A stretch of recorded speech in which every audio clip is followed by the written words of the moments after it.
predsjednici, premijeri, ministri, ambasadori, vaše ekscelencije, dame i gospodo, sve vas pozdravljam.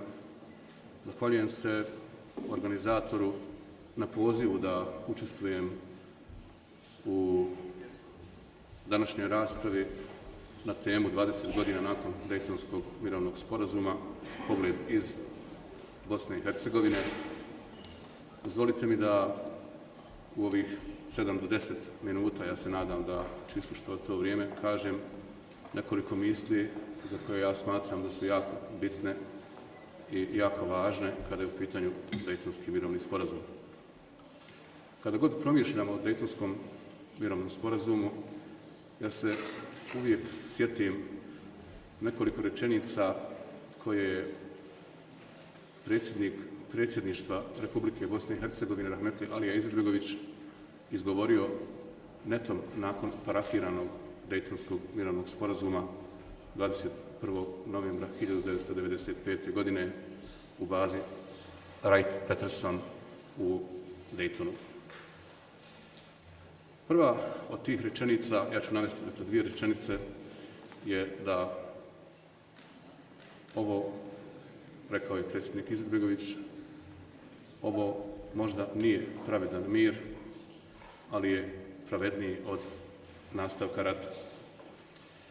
I druga rečenica, u svijetu kakav jest, u situaciji kakva jest, bolji mir se nije mogao postići. Ja mislim da i danas, 20 godina nakon Dejtona, mi na neki način živimo u znaku ovih rečenica. Za mene je ovo najbolja i najkorektnija definicija Dejtonskog mirovnog sporazuma, koja sa vrlo malo riječi, na vrlo jezgrovit način govori o samoj suštini Dejtonskog mirovnog sporazuma i okolnostima u kojima je on postignut i potpisan.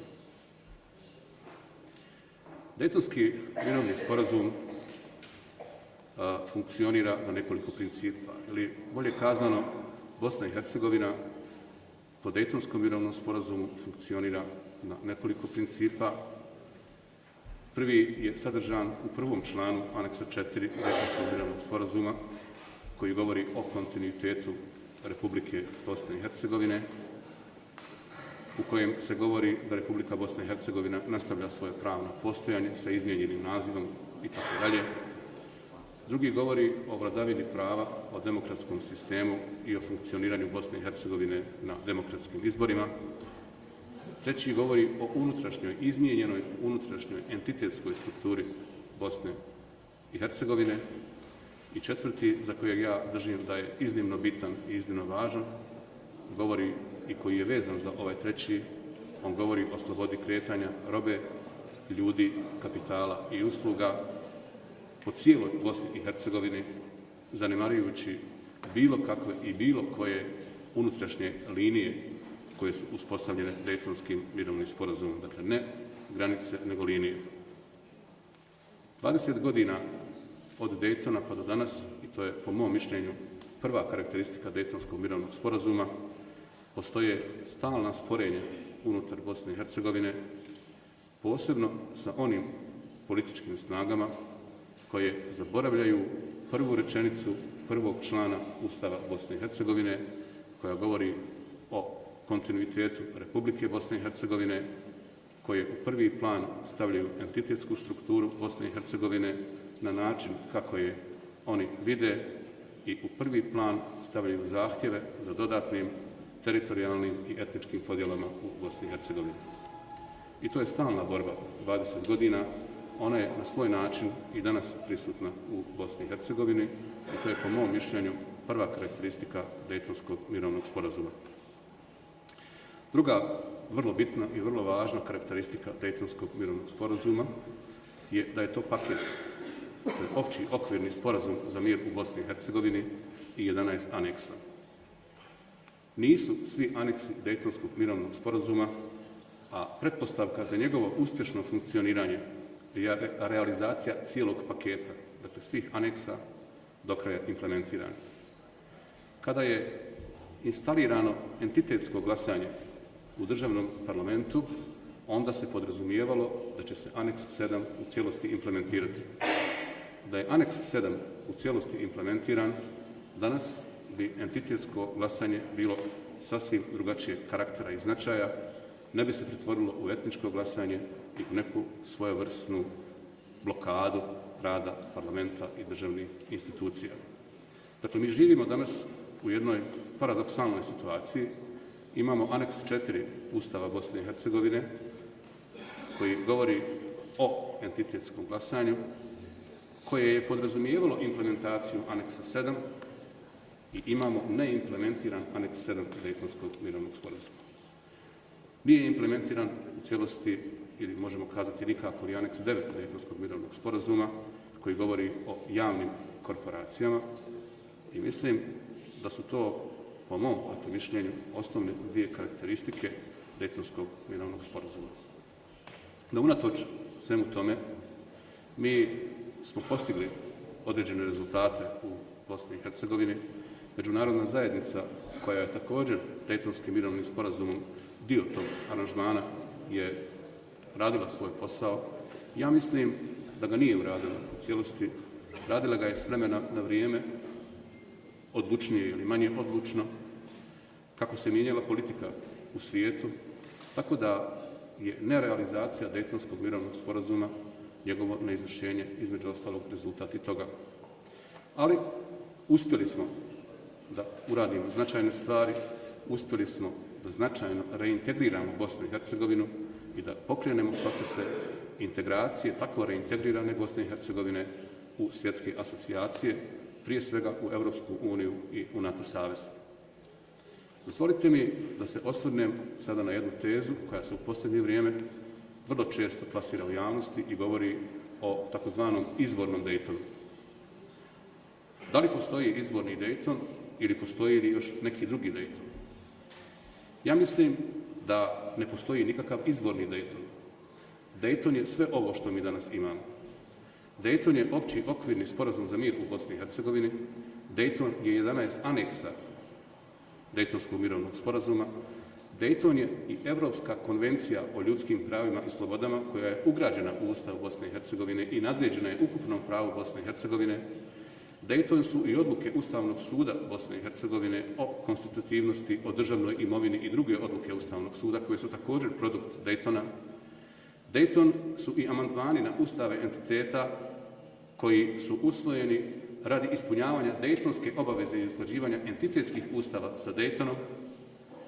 Dejton su svi zakoni koji su doneseni i sve odluke u Parlamentarnoj skupštini Bosne i Hercegovine i na drugim nivoima. To je Dejton.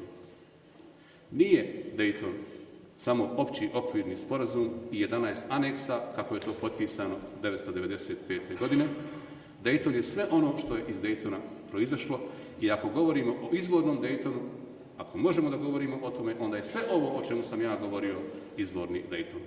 Nije moguće, kao što neki zagovaraju, sve ovo odbaciti, a onda se vratiti na stanje u 1995.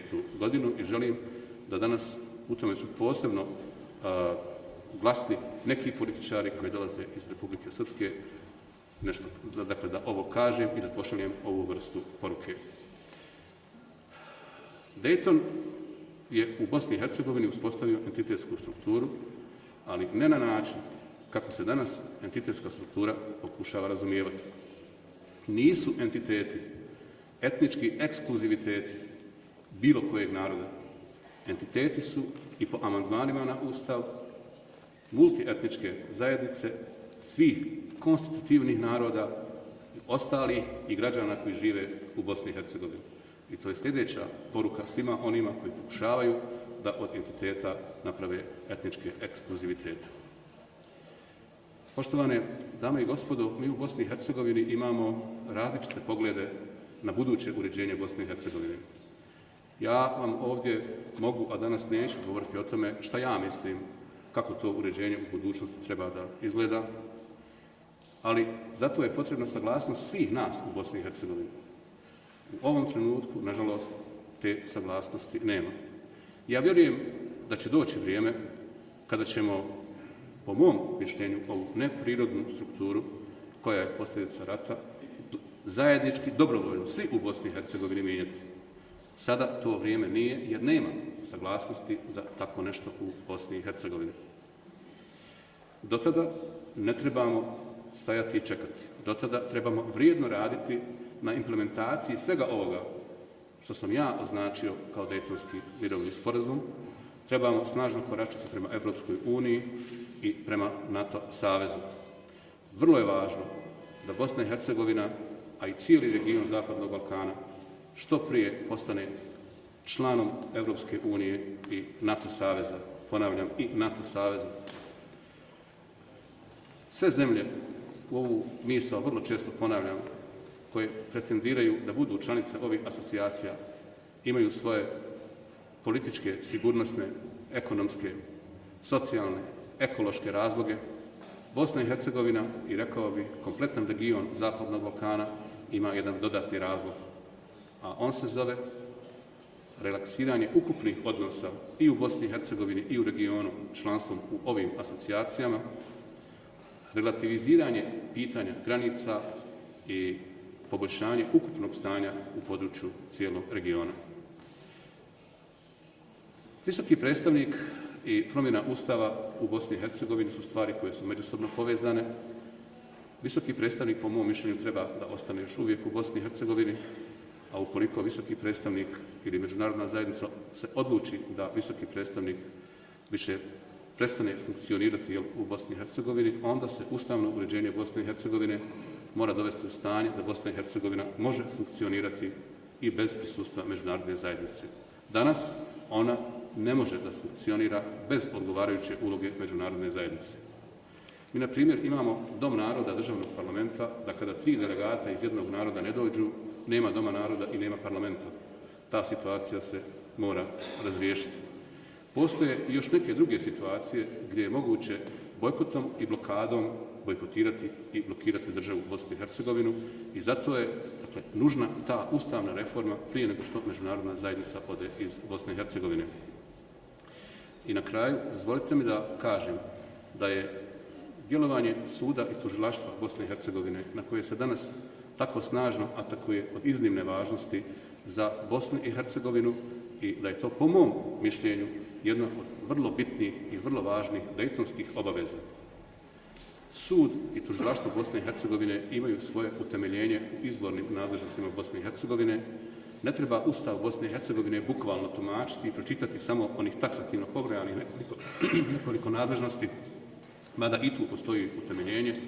Treba pogledati i Evropsku konvenciju i samu suštinu Ustava i onda izvući zaključak kada je u pitanju sud i tužilaštvo Bosne i Hercegovine, o čemu se naravno očitovao i Ustavni sud Bosne i Hercegovine.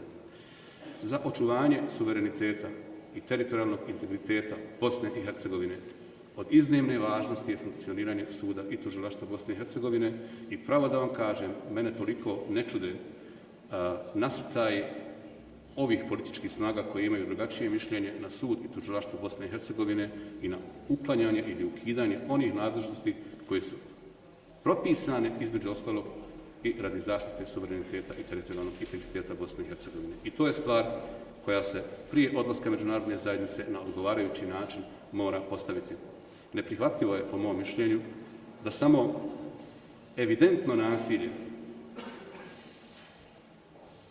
i atakovanje nasiljem na ustavni poredak, odnosno na teritorijalni integritet i suverenitet, predstavlja krivično djelo.